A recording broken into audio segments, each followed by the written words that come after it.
Photographs of the inaugural proceedings were intentionally framed in a way, in one particular tweet, to minimize the enormous support that had gathered on the National Mall. This was the largest audience to ever witness an inauguration, period, both in person and around the globe.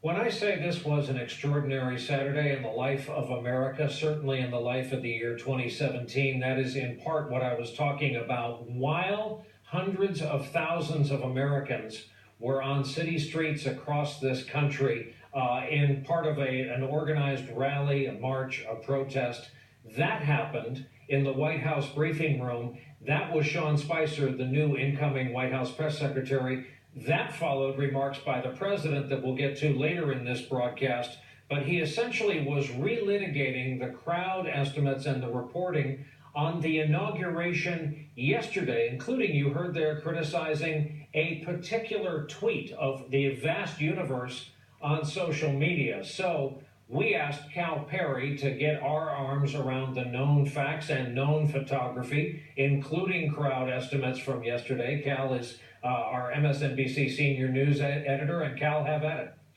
All right, so just some reviewers at home, why do we not have an official number? Well, the reason we don't have an official number is the National Park Service stopped doing it after the Million Man March in 1995. Let's put up the quote very quickly. Due to the difficulty in accurately assessing crowd estimates for large events, we're not doing it anymore. Okay, so let's play now a bite from Sean Spicer at that same press conference. He talks about the numbers. Take a listen.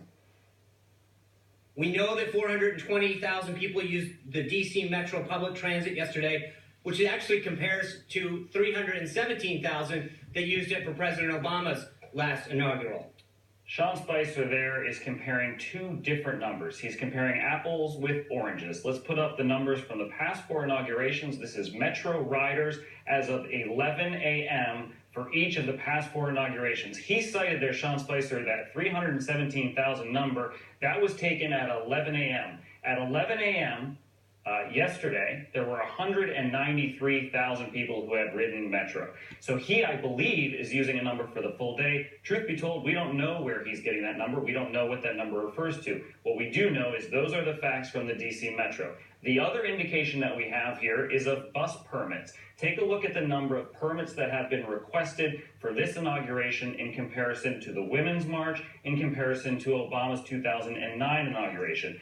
393 bus permits for Trump's inauguration, 1,200 for the Women's March, and for Barack Obama's 2009 inauguration, 3,000. You mentioned Twitter. Let's go ahead and show you my account at 10 a.m. I was out there all day. The reason that I was not taken live is because there was nobody there. This is just shortly before 10 a.m. on 7th Street, looking back towards the Washington Monument. You see that white tent there. That was the Media Village. That was in the shadow of the Washington Monument, looking back towards the Capitol. There's another tweet here from me just about an hour later.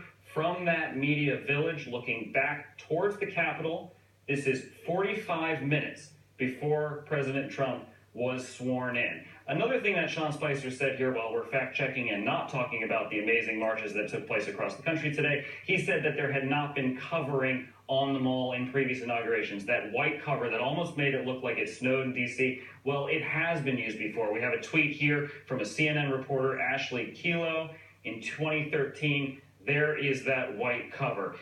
The only thing I would like to add here, Brian, is there were protests in Berlin, London, Paris, Sydney, and in Cape Town. I have spent the majority of my career since 2003 covering unsavory governments in unsavory countries and places where freedom of the press is not valued. We're not there yet. I'm not saying that the Trump administration is an authoritarian government at all. What I am saying is this is out of that playbook. When there